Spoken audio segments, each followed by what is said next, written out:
welcome back, everyone, to that channel and divine physics.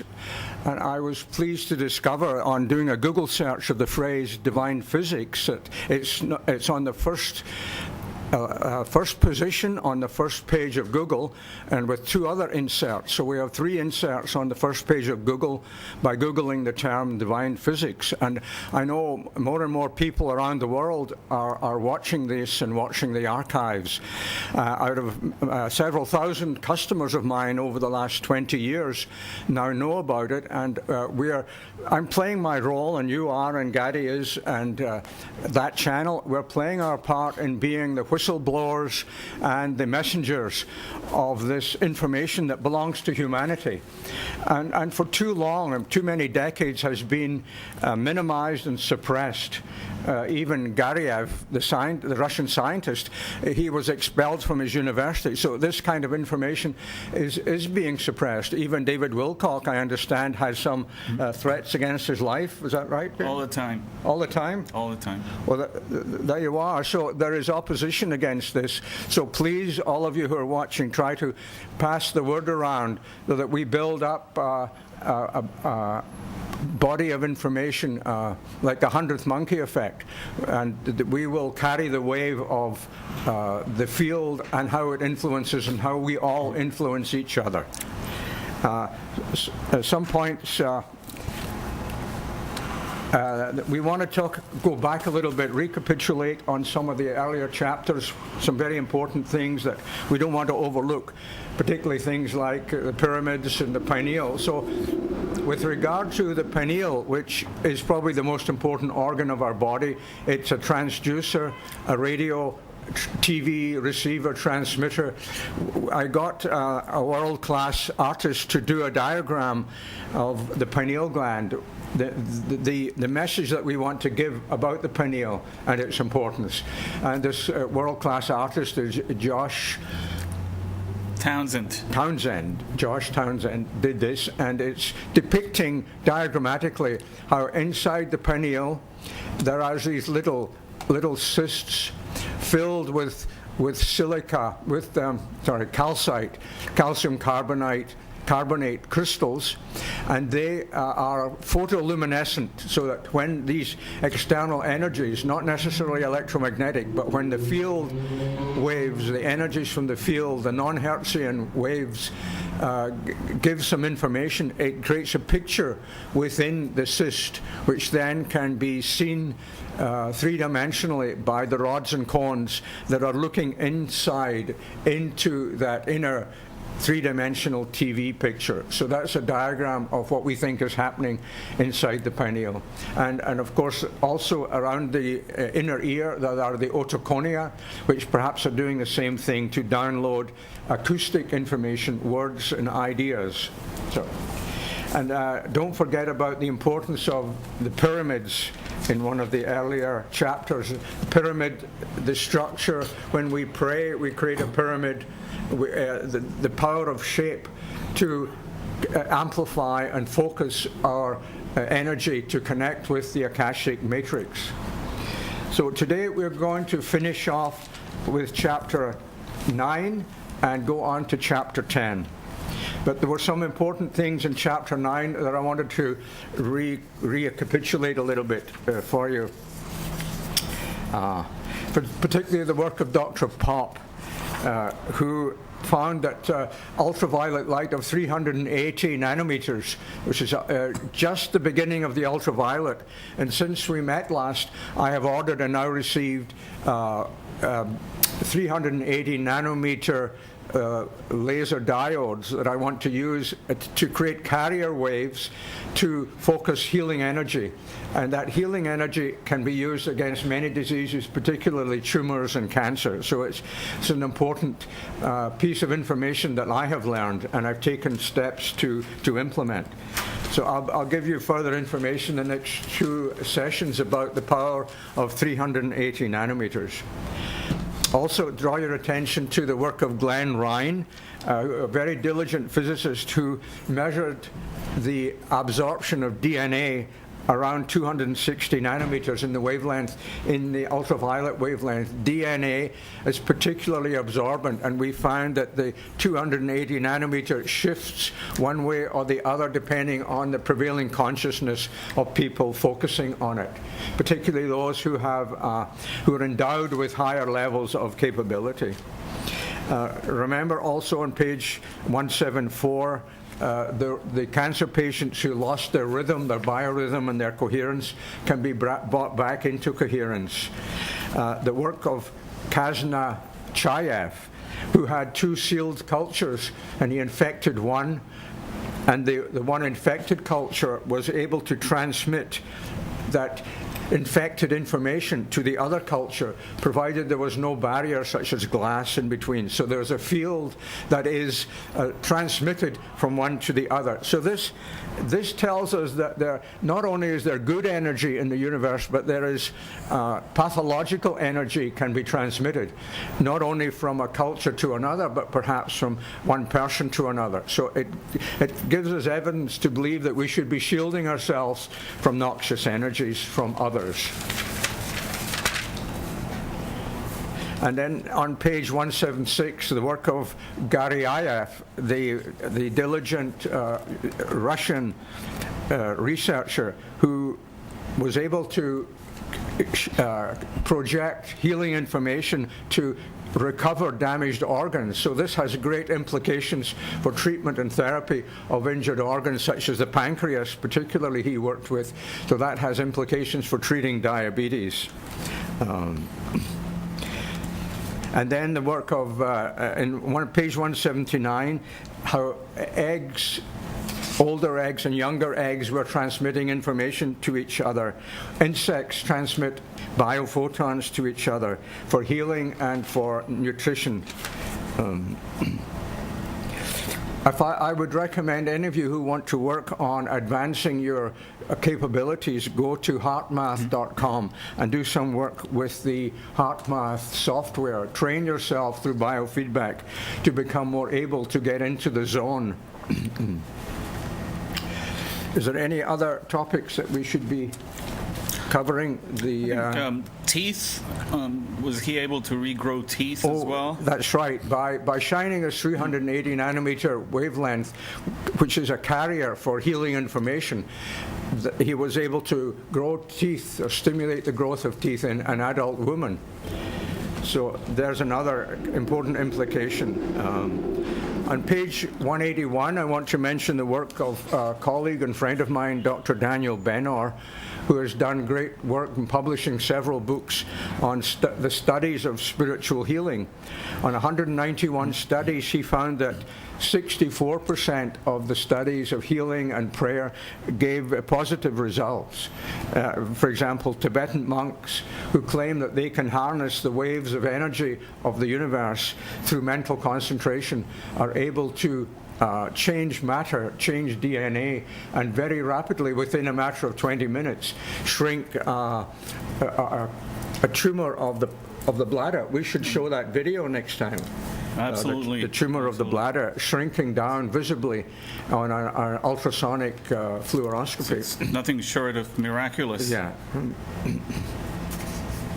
DNA, we studied it. DNA is not fixed, but along the string of DNA there are quantum connection pieces where there's quantum connection from one end of DNA to the other, as well as superconductive electron flow along the backbone of the DNA molecule, which is hydrogen atoms, hydrogen bonds, which are somewhat vulnerable because DNA is quite a vulnerable molecule and can respond to these energies and become overactive or underactive. We'll move on now to chapter 10, which is about evolution and orgon energy of Wilhelm Reich. Wilcock thinks that perhaps the phantom, which is the remnant of the DNA, the phantom DNA or the phantom leaf or the phantom limb, may be the true reality because it's in connection with the source field, even though the physical part may be may have gone, there's still that remnant called the phantom. So random DNA fragments can remain behind. Another interesting finding was that dust particles he found self-organized into DNA-like structures, showing that perhaps DNA is a fundamental form or shape in the subquantum matrix. DNA, these structures form and combine to give copies of the original and to evolve with increasing complexity. So they give rise to what appear to be new organisms from non-organic, from inorganic material. He also points out there is a double helix nebula near the center of the Milky Way galaxy, which was discovered in 2006 by Mark Morris, where the shape of this structure is quite remarkably DNA. There's a picture of it in the source field investigation book. Dr. Luc Montagnier projected DNA between two sealed test tubes in 18 hours, and there was the donor DNA was diluted and received a weak electromagnetic field of 7 hertz. And this seemed to stimulate the DNA to transmit. And we'll see later how applying electromagnetic energy, magnetic and electrostatic, can stimulate living organisms and DNA to project their DNA into other organisms. I'm wondering why he chose, how he arrived at 7 hertz. Do you think that's of significance? I think 7 is because we know that 7 is very close to 7.83, the Schumann resonance frequency, and 7 and 8 and 9 are the basic frequencies of the theta state rather than the alpha state. So often we realize that when we get into the theta state, we are more open to healing and to being healed. So that could explain it. So it's also the resonance of the Earth. Right? 7, that's right. The Schumann resonance of the Earth is about 7.83 hertz. Although Greg Bluradin tells us that it's moving up to the next Fibonacci number, which is 13 hertz. So we're not sure about that yet. It could be, well, certainly we know that the universe is speeding up, the planet is speeding up, time is speeding up, life is speeding up. So the Schumann resonance of the planet could well be speeding up to 13. So we ought to be keeping pace with that and raising our vibrational frequency accordingly. Which brings up another point. I remember reading way back about 25 years ago a book called The Celestine Prophecy. I was quite impressed by it at the time, and I always took to heart the 9th insight was the formation of conscious groups to jointly raise our vibrational frequency. So when we all get together and we interact with each other, we create a mega brain of consciousness rather than little single cells. We create a mega brain, and this is what Gadi and I are doing right here. We are creating a conscious group through the power of the TV channel and the internet, and for people all around the world to watch this and to phone in and to email us and to try to create a world-based movement. Actually, this morning I was on Skype TV with a group in Tunisia this morning. I was the guest speaker at a meetup that they have in Tunis. So let's do that kind of thing around the world. I'd be happy to be a guest speaker. Any of you around the world, just call me and we'll do a guest presentation. So we wonder, is life a subquantal projection operating through the medium of water and DNA? Because water is a very important carrier of DNA. DNA doesn't just survive by itself. It's carried by water, which is itself a highly connected structure. And structured water, we know, is the basis of homeopathy. So we know that there are many structures and sacred geometry patterns engraved into the source field matrix, and DNA is one of them, and perhaps water.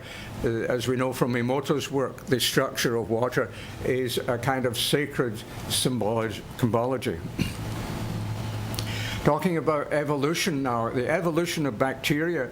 Bacteria, it seems now, are found everywhere in the hottest and the coldest environments, in acidic and alkaline, in nuclear power plants. There are bacteria that can feed on radioactive elements and plutonium. So also in outer space, it is thought that there is dust particles that carry the essence of life, freeze-dried bacteria that can survive for thousands of years and be reawakened.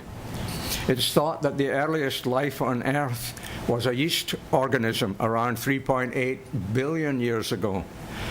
And evolution does not happen by pure chance.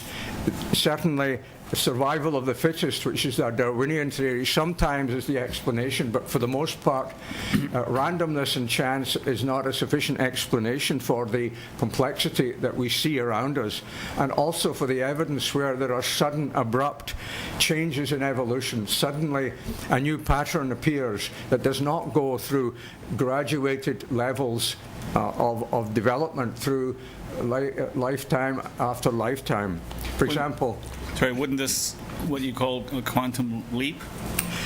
A leap in structure and order, like a new pattern suddenly appears, as if it's already stored somewhere, waiting to be manifested. So I think that's how the source field matrix works.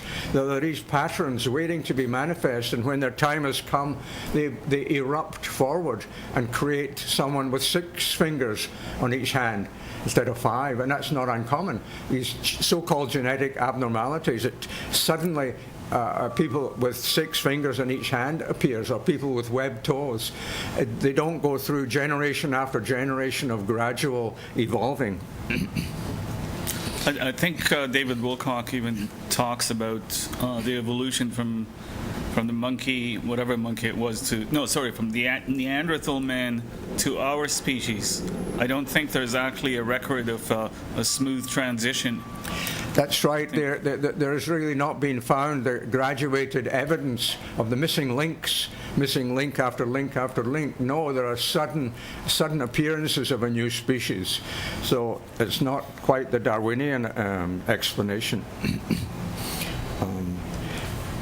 Evolution happened mostly by abrupt steps, like a staircase, and the complexity is too great that we see around us. And evolution probably did happen, but way long before our physical universe appeared, in higher dimensions, namely the subquantum matrix that pre-existed the physical dimensions. It existed before. So in the beginning was the Word.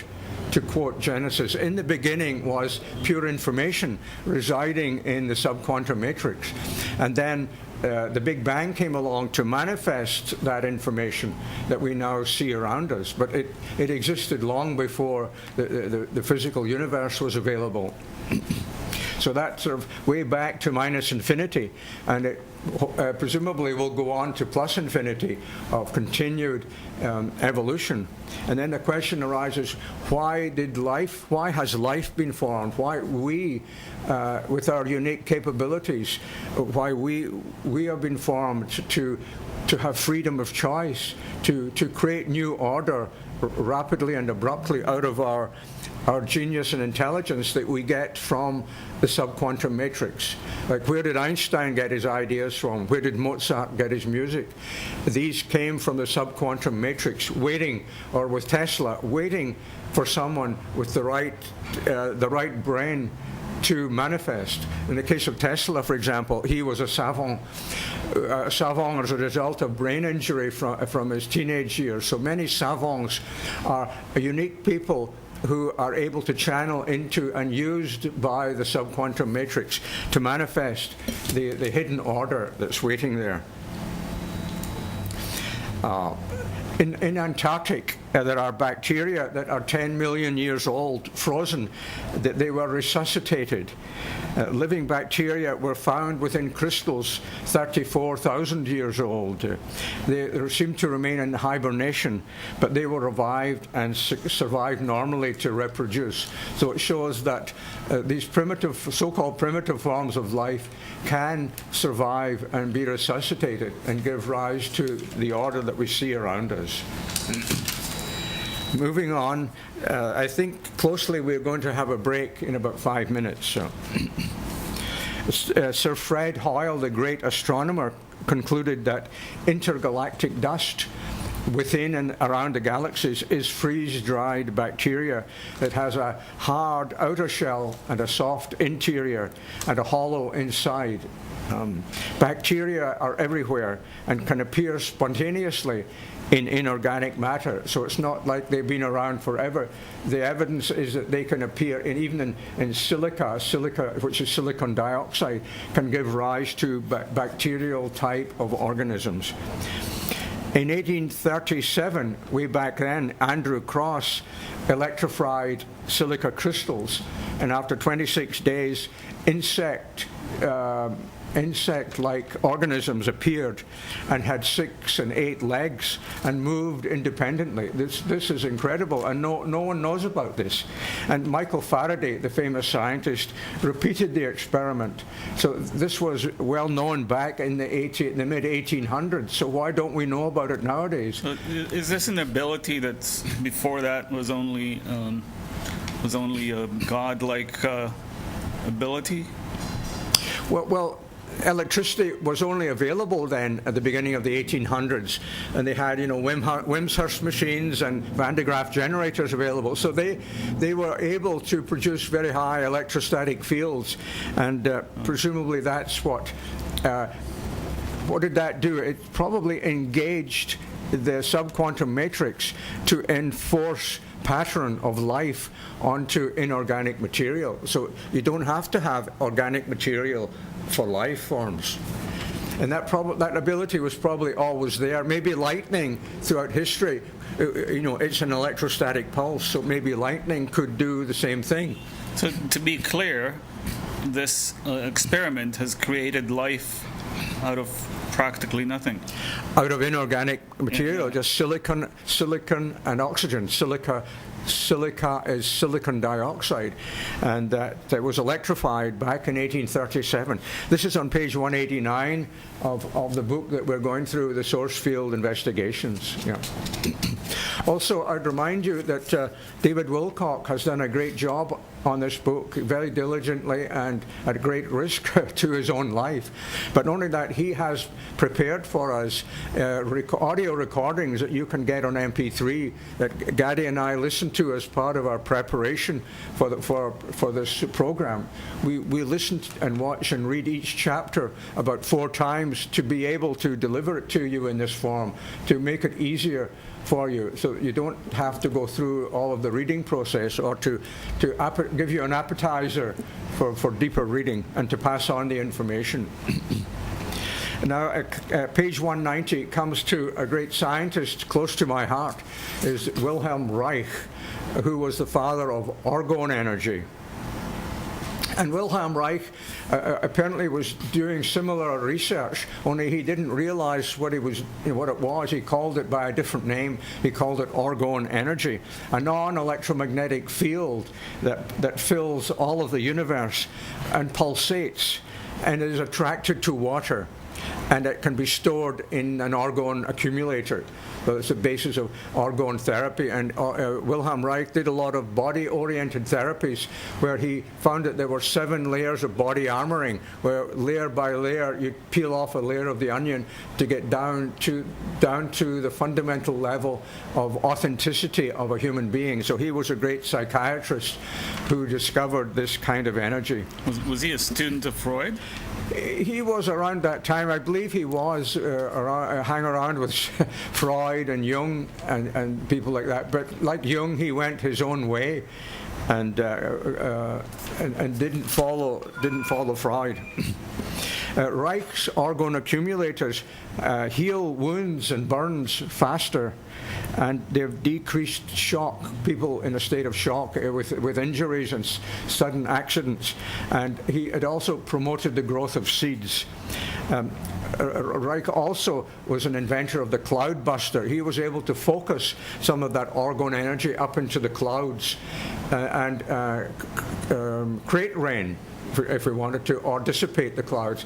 Subsequently, many of the Russian scientists have done the same thing, only they didn't realize that it was orgon energy. Page 191, they describe how Reich discovered bions, bionic mobile entities, bions, that bluish points of light that seem to be a form of life. That back when I discovered this about 20 years ago, I found I was very skeptical, and only now rereading this and reading all of the corroborative evidence from these Russian scientists, and I realized that Reich probably was on the right track. He discovered something that we should be now looking at more carefully. Reich's bions were verified in the year 2000 by Professor Pacheco. Bions actively move, they grow, they divide, and they have shapes like shellfish. So is this a good point to take a break? Yeah, because we're moving on to a different part now, evolution. So thank you, we'll see you shortly.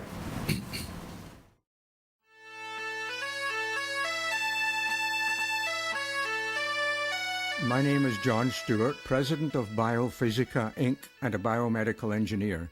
We make the world's most advanced colloidal generators for domestic and industrial quantities of mineralized waters. Many bottling plants worldwide use our generators to make colloidal silver, the world's most life-saving antimicrobial supplement, as well as colloidal zinc, gold, magnesium, copper, iron, etc.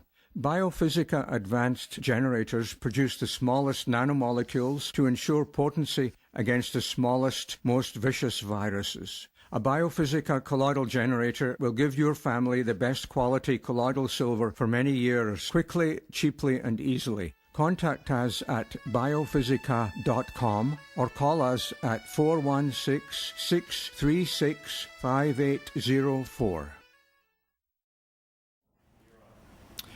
Welcome back, and before we start again, we'd like to bring your attention to a couple of devices, my inventions. One is a device for shrinking tumors, particularly of the prostate and the breast, tumors that are near the surface and accessible to external energies. This little control box on the left controls the energy that goes into the transducer on the right, and that transducer is putting out a variety of different energies, electromagnetic, high frequency. Magnetic fields are known to have an anti-inflammatory effect and to invoke healing. There's also physical vibration transducer to help with lymphatic drainage of the breast and of the prostate, which is the other organ that is available for treatment. And then there's infrared light that we know is beneficial for healing and will penetrate right down to the bone level. And as you may know, infrared light is now being used in treating Alzheimer's disease. One of my other inventions, the Alzheimer's helmet, puts pulsed infrared light at the wavelength of 1072 nanometers, which is the optimal wavelength. I now have photonic devices that will emit that, so I'm doing some work on that. So that was the tumor shrinker. We will bring an example of that next time to show you. The other device that I'll bring next time is the world's smallest colloidal generator, colloidal silver generator. It's the size of a business card, and it has pure silver all on one side.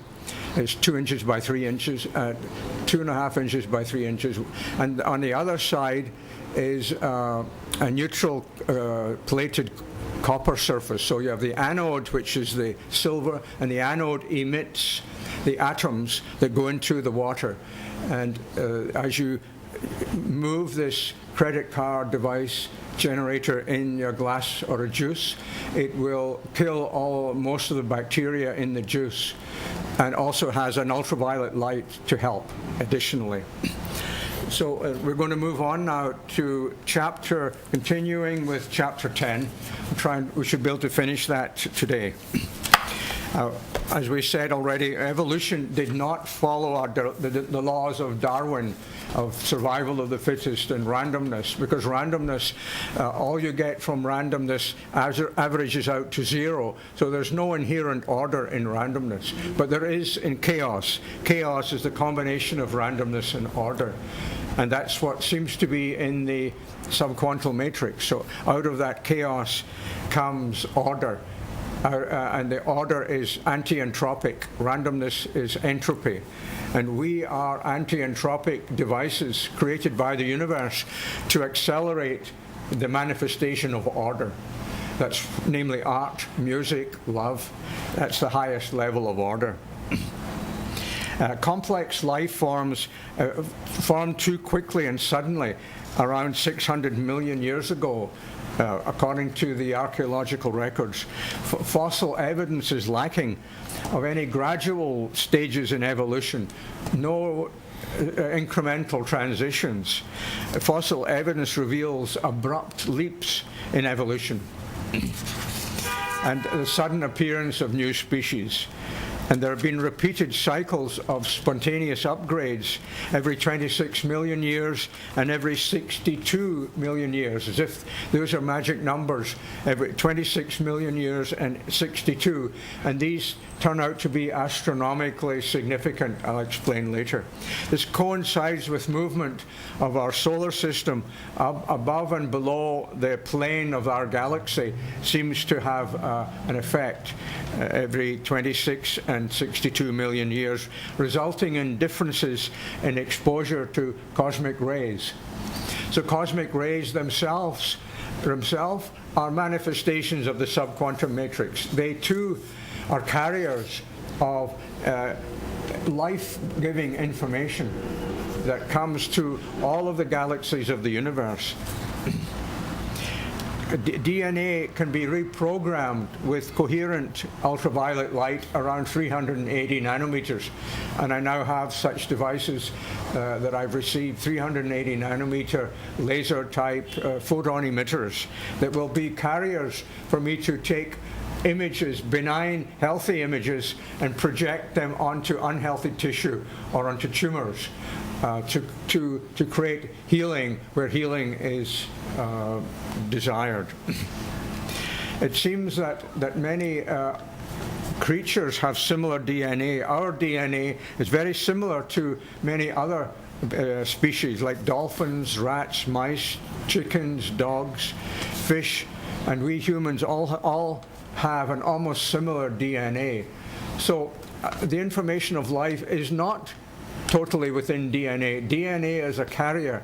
So we want to convey to you this philosophy of carrier molecules and carrier waves and carrier energy. The real information is not the carrier. The medium and the message. In page 198, the drug company Ciba-Geigy patented a process to apply DC voltage across germinating seeds. When they applied the battery voltage, these seeds grew into a formerly extinct species. In other words, when you apply energy to a life form, it invokes information from the subquantum matrix. And in this case, this former extinct information came through and reprogrammed the DNA. Seeds of wheat reverted back to an older, stronger variety. Tulips reverted back to an older form with thorns on them. Trout eggs reverted back to a disease-resistant form. So it seems like the DNA can be radically restructured when you apply energy in the form of, in this case, a DC voltage. We also know magnetic fields and high voltage electrostatic pulses can also do the same thing in different ways and with different frequencies. Another one, 200 million year old spores came back to life when this kind of energy was applied to them. Just a thought about this. Do you think this could restore humans to a younger age? This technology? Anti-aging. Yeah, it might actually revert us back to a Neanderthal. Would you like that? No, thanks. Maybe not, but, shave 10, 15, 20 years. Well, this may be where we have to do research and finally tune the time travel. Where do we want, what part of the time spectrum do we want to tune into to grab and be? Like we could tune into our youthfulness and be youthful again by having the right frequency and the right electrostatic pulses. Is this something you have been researching? I have the technology. I've been doing that kind of work. So funnily, maybe the universe has prepared me with this information now to move ahead and try and implement with that. But I don't want to do it alone. I'd want to have a team of people. That's why doing this program is reaching out to have groups of people to do this kind of work together. Together we will thrive. Was it the famous saying, united we thrive, divided we fall? And to implement that 9th insight of the Celestine prophecy, which I repeat, to form conscious groups to jointly raise our vibrational frequency. Because without each other, we're stuck. Moving on, dead spiders came back to life within a couple of hours by being subjected to prevailing energy.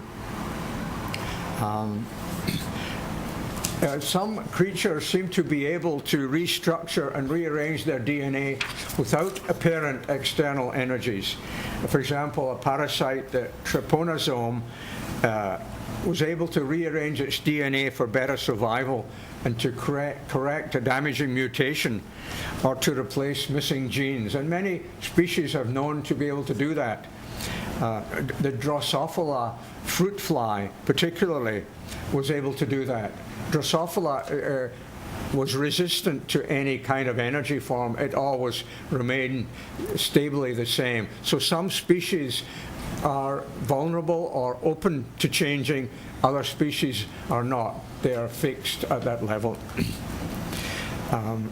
Another one was a bacteria that could not digest lactose, suddenly evolved to being able to digest lactose or to synthesize missing amino acids. So their DNA capability, their metabolic functions were able to rearrange itself to do what it could not do before and produce substances that were not priorly available.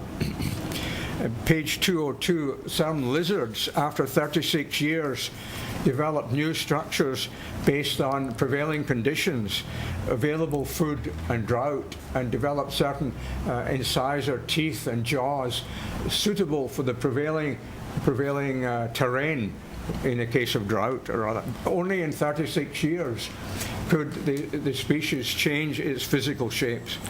Were they moved to a new location? Some were, but some just were adapting to the prevailing weather conditions like drought that put an undue stress, and the effects of stress will bring forth the best in people. Right. Interesting. Some birds, the famous finches of the Galapagos Island, made rapid genetic changes in their beaks to feed on a different kind of seed. So physically, they develop different structures. Jellyfish are well known to be able to change their DNA to a younger state.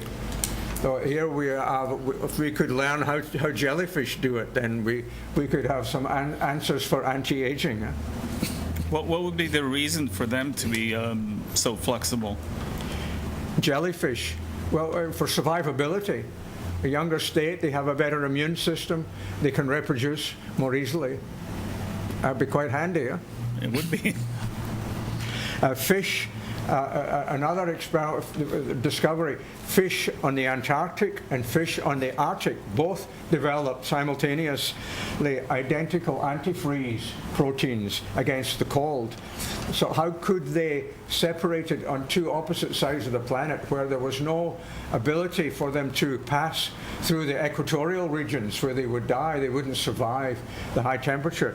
So here again, they were both being bathed in the informational fields from the field of the subquantum matrix. The scientists call this convergent evolution, as if giving it a label explains it. And then we can dismiss it and store it away, file it away, because we've given it a label without any understanding or explanation. Another phenomenon, the Lazarus effect. Species can appear after millions of years of extinction, and some insects reappeared after the Cretaceous period, just after the dinosaurs. So suddenly an extinct species will appear from nowhere, apparently. Another, a rodent called Leonastes was found in 2006 after 11 million years. One example of this rodent was found after 11 million years of extinction. Another elephant called the Gompotheri reappeared in North America after 1.8 million years. And Neoglyphia, which is a crustacean in the ocean, reappeared after 60 million years. Wollemi pine tree in Australia appeared after 200 million years of extinction. And wasn't there a fish, a coelacanth, that was discovered that was supposed to be extinct? We now know that there is a capability of transfer from one species to another. Dr. Kangen from Korea, he zapped a duck with high voltage electrostatic field from a Tesla coil, because that's what a Tesla coil does. High frequency, high voltage, pulses of electrostatic energy. I've done a lot of work with electrostatic fields and with Tesla coils. In fact, it's a Tesla type coil that I use in my pineal stimulator that zaps the brain and to open the third eye, which I've been treating myself for almost 20 years. Not only does it help with some brain disorders and savant state, it creates savant states. It's also called the God helmet. So it also puts energy through, and as it passes through the scalp, it rejuvenates hair follicles, which is why my hair is so luxuriant. Otherwise, I'd be bald now. So back to interspecies transfer with the zapping a duck with a Tesla coil. There was a chicken nearby, a pregnant hen, and the pregnant hen picked up the energy from the duck being zapped. So like the electrostatic impulses radiates a field, or re-radiates a field from the subquantum matrix, so to nearby life forms. So the hen gave rise to chickens that were half duck, half chicken. And they later hatched eggs of half duck, half chicken, weighing 70% more than normal chicks. And they were able to breed with each other, this hybrid new species. So I better be careful when I'm zapping myself that there's nobody else nearby picking up my fields. Or vice versa. Or vice, yeah. So we've got to be careful. These energies might link us in to the information fields of the subquantum matrix. Professor Kangen also zapped peanuts, and he was able to send waves of peanut information to sunflower seeds, which resulted again in hybrid plants having a 180% increase in productivity. So this is the kind of work that this drug company, Ciba-Geigy, were discovering. And then they realized that this was not in their financial best interest. They didn't want to produce plants that were strong and had 180% growth. So they cut to the program. Yeah, they're in the fertilizer business. And yes, so they want to fertilize damaged, poor quality seeds. They don't want strong seeds that don't need fertilizer.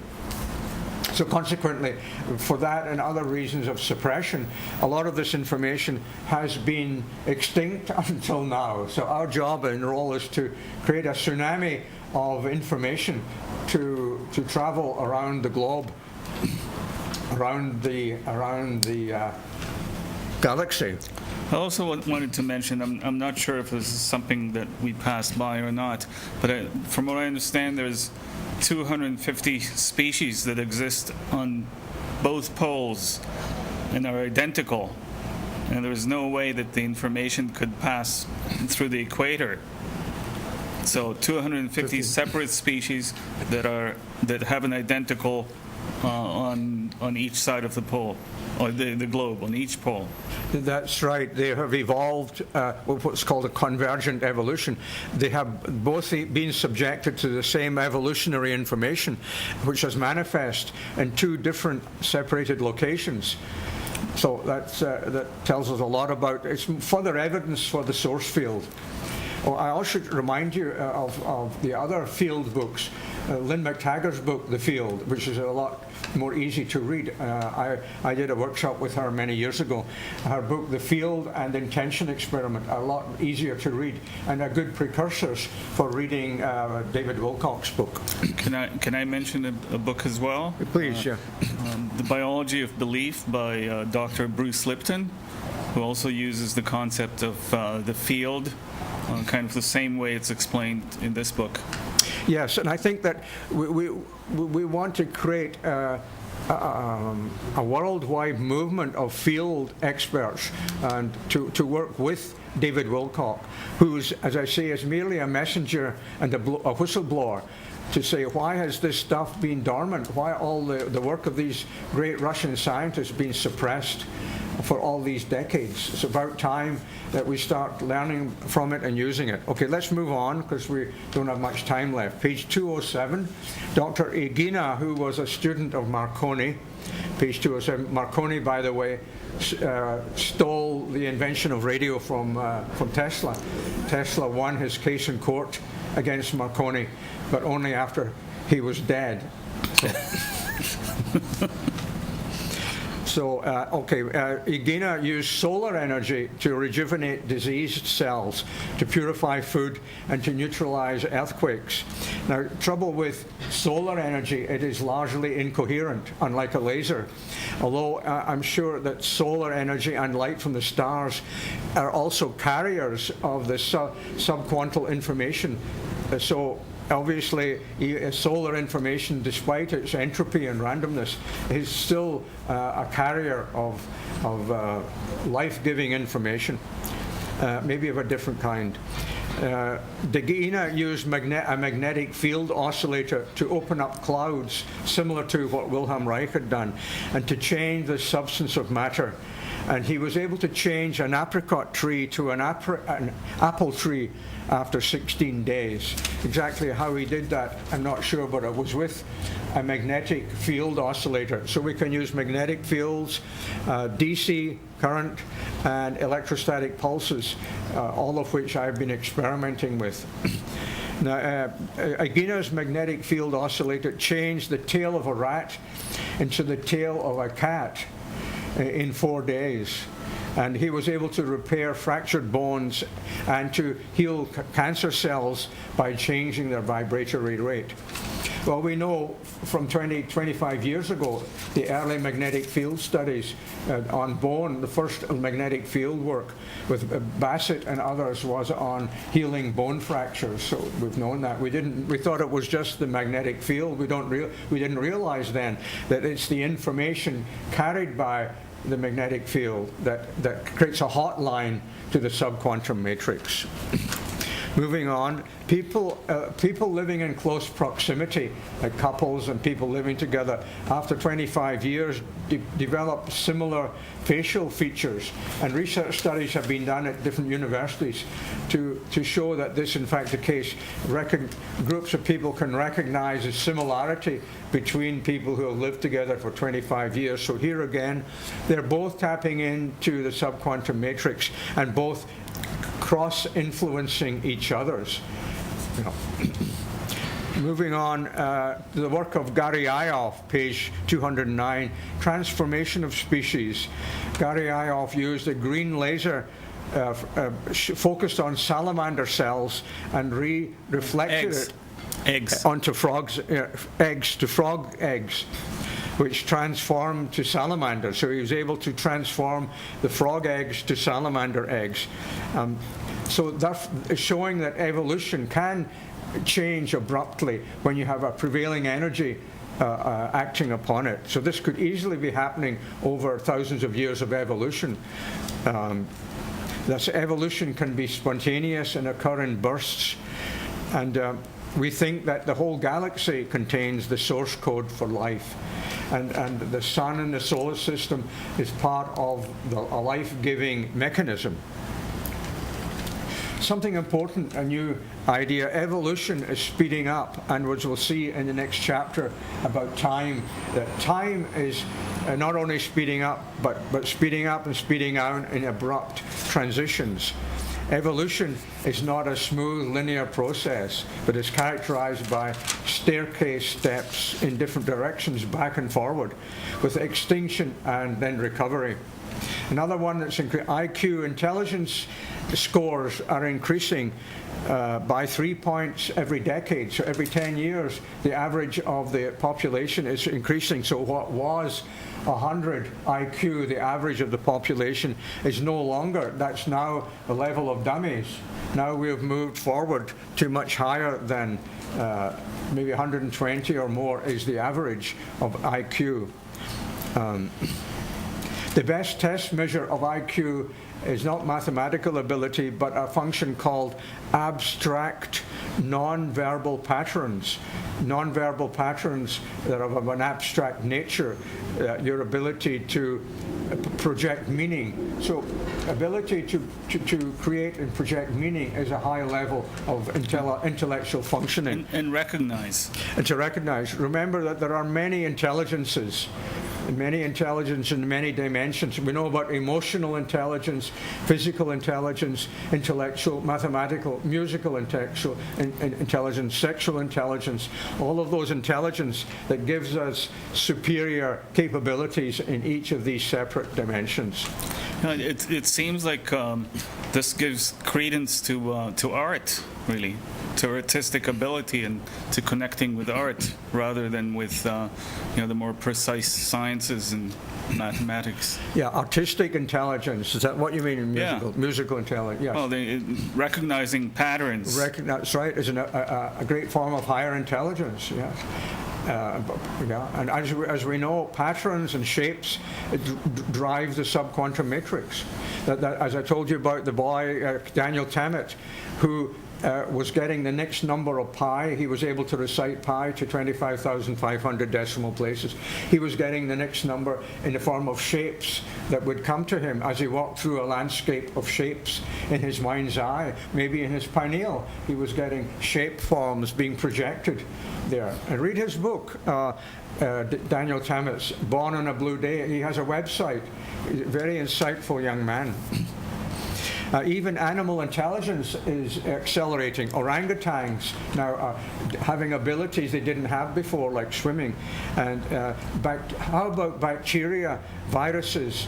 Are they becoming more intelligent? It would appear so. There are more and more. It's not just that the antibiotics are becoming weaker.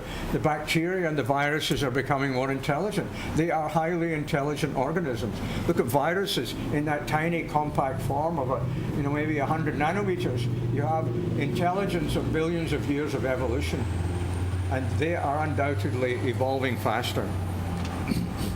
Insects, killer ants and killer bees are sweeping the American continent. Is it because they're becoming more intelligent? Certainly more having greater survivability, which is a form of intelligence.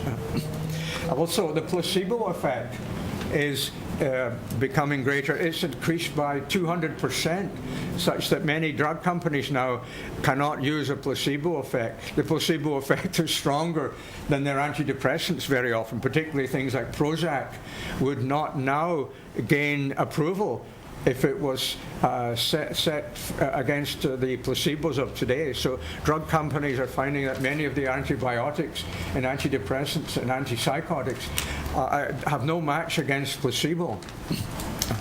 Also, happiness scores are changing.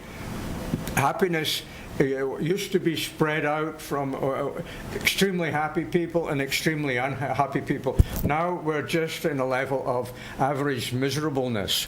That's a joke. No, we're squeezing down, hopefully a little more happy than before, but we don't have the extremes of happiness and miserableness that there used to be. I think the most important thing about happiness these days is it is now proven to be the most important healing element in the universe. That's right, happiness. And interestingly, it was found that skepticism and cynicism are the most lethal states of consciousness. Even healthy skepticism? Any kind of skepticism is disaffirmation. It's projecting and anticipating negativity. So don't allow yourself to slip into skepticism.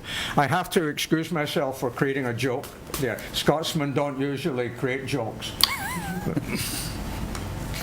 We're supposed to be dour and unhumorous. So I'll have to keep to my role here.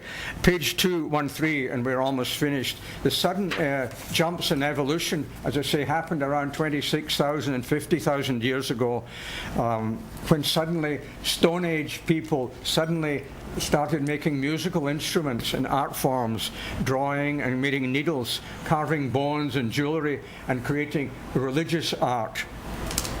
Previously, the use of stone hadn't changed for hundreds of thousands of years, like 200,000 of years of Stone Age, and then all of a sudden you get art appearing around 50,000 years ago. And this may have been around the time that dangerous giant mammals became extinct. Thus, the planet and Gaia was preparing the planet for the next evolution of human beings from the appearance of art, which is the most high form of anti-entropy against randomness. The highest form of order is the appearance of art and music. So are you saying that all elements evolve in concert? Yes, yeah. There was a prevailing field that was spread all over the planet that gave rise to a sudden appearance of a new species and the extinction of species that were dangerous to the new species. So we're getting close to the end, so please buy the book. You can order it from ThatChannel. And also, for those of you who want to help our program, you could send donations to ThatChannel to help it survive, because it's a costly process for all of us to present this to you and pass the word around. So thank you all for your attention, and please feel free to phone or email us anytime. Thank you very much.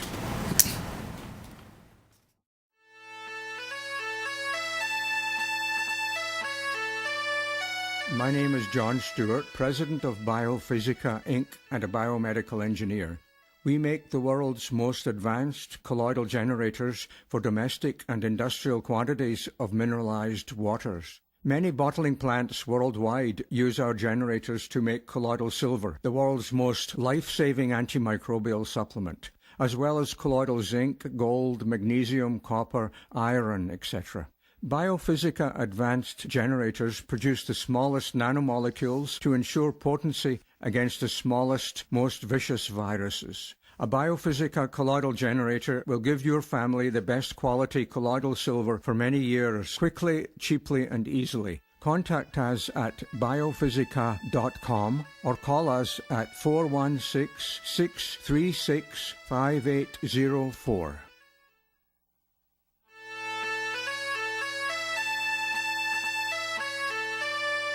My name is John Stewart, President of Biophysica, Inc., and a biomedical engineer. We make the world's most advanced colloidal generators for domestic and industrial quantities of mineralized waters. Many bottling plants worldwide use our generators to make colloidal silver, the world's most life-saving antimicrobial supplement, as well as colloidal zinc, gold, magnesium, copper, iron, etc.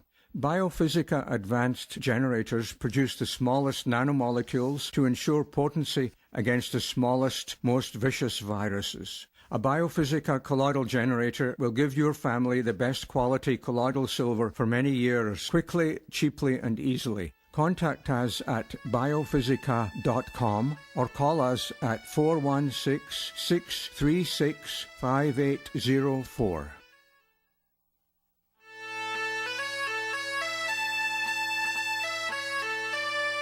My name is John Stewart, President of Biophysica, Inc., and a biomedical engineer.